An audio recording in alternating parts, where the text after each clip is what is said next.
সবাইকে আমার YouTube channel village ভিস্তায় স্বাগতম। আশা করি আপনারা সবাই ভালো আছেন, সুস্থ আছেন। নতুন আর একটা গ্রাম বাংলার প্রকৃতির ভিডিও নিয়ে আজ আমি আপনাদের মাঝে আবারও চলে এসেছি। আজ আমি আপনাদের নিয়ে এসেছি আমাদের গ্রামের মাঠে। এই মাঠে কিছুদিন আগেও ধান বা অন্য কোনো ফসল ছিল, চারপাশে সবুজে ভরা ছিল পুরো মাঠ। কিন্তু এখন ফসল কেটে নেওয়ার পর এই মাঠটা একেবারে খালি, খাকা খাকা হয়ে আছে। এই সময়টার মাঠ আলাদা রকমের লাগে। চারপাশে তেমন কোনো শব্দ নেই, নেই সবুজ ফসলের দোল, শুধু মাটি আর নীরবতা। আজকের এই ভিডিওতে আমি আপনাদের দেখাবো ফসল কাটার পর মাঠ কেমন থাকে, এই সময় মাঠে দাঁড়ালে কেমন অনুভূতি হয়, আর এই খালি মাঠ আসলে কি বার্তা দেয় আমাদের। ভিডিওটি শেষ পর্যন্ত দেখবেন।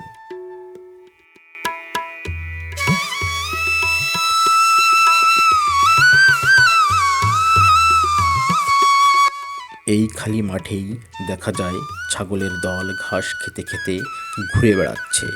মাঠের কোনায় কোনায় জন্মানো ছোট ছোট ঘাস, আগাছা আর ফসলের অবশিষ্ট অংশ ছাগলের জন্য হয়ে ওঠে খাবারের উৎস। ছাগলগুলো কখনো মাথা নিচু করে ঘাস খায়, কখনো আবার এক জায়গা থেকে আরেক জায়গায় দৌড়ে বেড়ায়। এই দৃশ্য গ্রামের জীবনের একেবারে পরিচিত ছবি।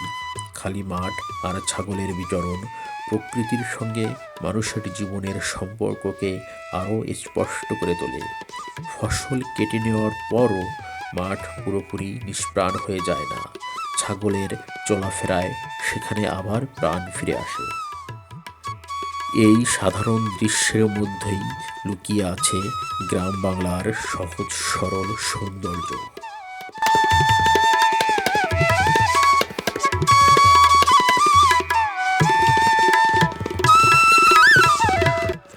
এই যে আপনারা সামনে যে মাঠটা দেখতে পাচ্ছেন, এটাই হলো ফসল কাটার পরের মাঠ। যেখানে আগে সারি সারি ফসল ছিল, এখন সেখানে শুধু মাটি আর শুকনো খড়ের চিহ্ন। অনেক মানুষের কাছে এই মাঠটা শূন্য মনে হতে পারে, কিন্তু যারা কৃষকের ঘরের মানুষ তারা জানে এই মাঠ কখনোই শূন্য নয়। এই মাটির ভিতরেই আছে আগামী দিনের ফসল। এই খালি মাটি আবার নতুন করে সবুজ হবে। এই সময় মাঠে হাঁটলে মাটির গন্ধটা খুব স্পষ্ট বোঝা যায়। পায়ের নিচে শুকনো মাটির আওয়াজ, চারপাশে এক ধরনের শান্ত পরিবেশ। এই নীরবতা মনটাকে অনেক শান্ত করে দেয়। শহরের কোলাহল থেকে দূরে এখানে দাঁড়ালে মনে হয় সব চিন্তা যেন একটু হালকা হয়ে যায়।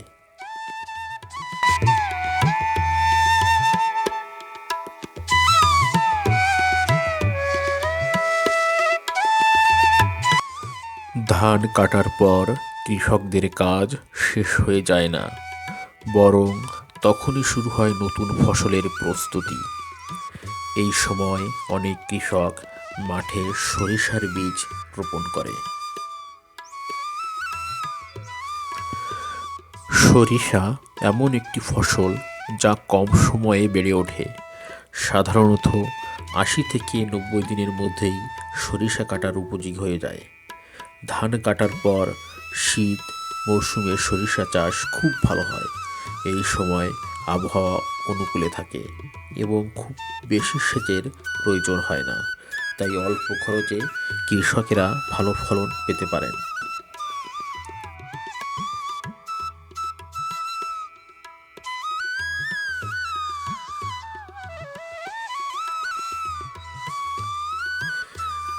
কিছুদিন পরেই খালি মাঠে ছোট ছোট সবুজ সরিষার চারা গজাতে শুরু করে।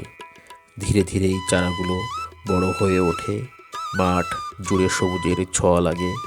এরপর সরিষা গাছে হলুদ ফুল ফোটে। তখন পুরো মাঠ হলুদ রঙে ঢেকে যায়। এই দৃশ্য গ্রাম বাংলার এক অনন্য সৌন্দর্য সৃষ্টি করে। অনেক মানুষ এই সরিষা ফুলের মাঠ দেখতে দূর দূরান্ত থেকে আসে। সরিষা শুধু সৌন্দর্যের জন্য নয়, অর্থনৈতিক দিক থেকেও অত্যন্ত গুরুত্বপূর্ণ।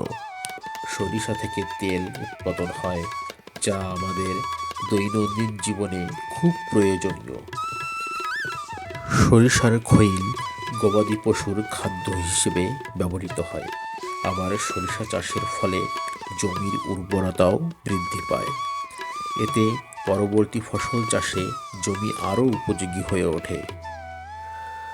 ধান কাটার পর সরিষা চাষ কৃষকদের জীবনে নতুন আশা নিয়ে আসে। খালি মাঠ আবার প্রাণ ফিরে পায়। এক ফসল শেষ হলে আরেক ফসলের শুরু হয়। এভাবেই কৃষকের জীবন এগিয়ে চলে। প্রকৃতির সঙ্গে তাল মিলিয়ে কৃষকরা পরিশ্রম করে আমাদের জন্য খাদ্য উৎপাদন করেন। ধান কাটার পর মাঠের সরিষার সুবীর রোপণ সেই পরিশ্রমী জীবনেরই এক বাস্তব ও সুন্দর উদাহরণ।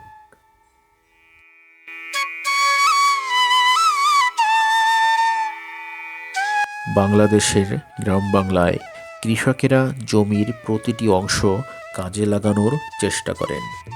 ঘেরের পাড় ও জমির আইল সাধারণত উঁচু জায়গায় হয়, সেখানে জল জমে না। তাই এইসব স্থানে সিম গাছ রোপণ করা খুবই উপযোগী। এতে জমি খালি পড়ে থাকে না এবং অতিরিক্ত ফসল পাওয়া যায়।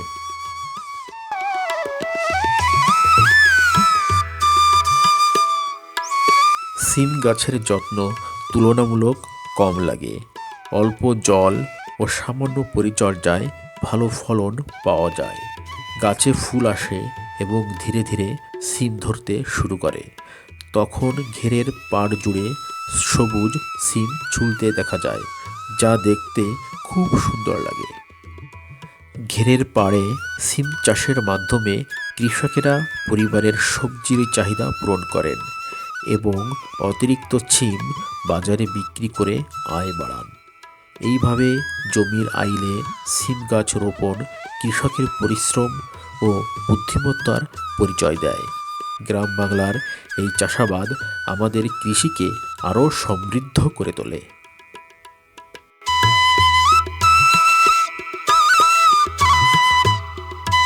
বাংলাদেশের গ্রাম বাংলায় ফসলের মাঠের মাঝখান দিয়ে ছোট ছোট কাঁচা রাস্তা দেখা যায়। এই রাস্তাগুলো সাধারণত পাকা রাস্তা নয়, বরং কৃষকদের চলাচলের জন্য তৈরি করা পথ। এসব রাস্তা মাঠের এক প্রান্ত থেকে আরেক প্রান্তে যাওয়ার মাধ্যম হিসেবে ব্যবহৃত হয়। কৃষকেরা প্রতিদিন এই পথ দিয়ে মাঠে যান, কখনো ফসল দেখতে, কখনো জমিতে কাজ করতে, আবার কখনো সার বা বীজ নিয়ে যেতে এই রাস্তা ব্যবহার করেন। বর্ষাকালে কাদা আর শুষ্ক মৌসুমে ধুলোময় হলেও এই পথগুলো কৃষকদের কাছে খুব পরিচিত ও দরকারি।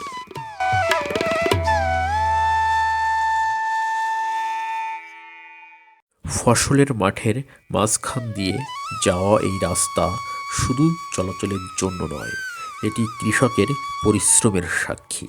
ভোরের শিশির ভেজা ঘাস মাড়িয়ে কৃষক যখন মাঠে যান, তখন এই পথ তাদের সঙ্গী হয়। আবার সন্ধ্যাবেলা কাজ শেষ করে বাড়ি ফেরার সময়ও এই রাস্তা ধরে হাঁটেন তারা। এই কাঁচা রাস্তা গ্রামের সৌন্দর্যেরও একটি অংশ। দুই পাশে সবুজ ফসল, মাঝখানে সরু পথ। এই দৃশ্য গ্রাম বাংলার এক পরিচিত ছবি। এই পথ দেখলেই বোঝা যায় গ্রাম এখনো প্রকৃতির সঙ্গে মিশে আছে। ফসলের মাঠের মাঝখান দিয়ে যাওয়ায় এই রাস্তা কৃষকদের জীবনযাত্রার অপরিহার্য অংশ। এই পথ ছাড়া মাঠে কাজ করা প্রায় অসম্ভব। তাই এই ছোট কাঁচা রাস্তার মধ্যেই লুকিয়ে আছে গ্রাম বাংলার শ্রম, আশা ও জীবনের গল্প। গ্রামের মাঠ শুধু ফসলের জায়গা নয়, এটা আমাদের অনুভূতির জায়গা। এখানে আছে কষ্ট, আছে অপেক্ষা, আছে আনন্দ। একটা ফসল শেষ হলে আরেকটা ফসল শুরু হয়, ঠিক মানুষের জীবনের মতো। এই মাঠ আমাদের শেখায় ধৈর্য ধরতে, আশা রাখতে। আজ খালি মাঠ, কাল সবুজ, পরশু হলুদ ফুলে ভরে যাবে।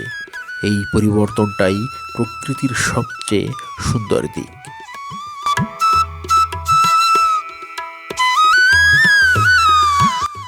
আজকের ভিডিওতে আমি চেষ্টা করেছি গ্রামের মাঠের এই সুন্দর সময়টা আপনাদের দেখাতে। যদি ভিডিওটা আপনাদের ভালো লেগে থাকে তাহলে অবশ্যই একটি লাইক দেবেন।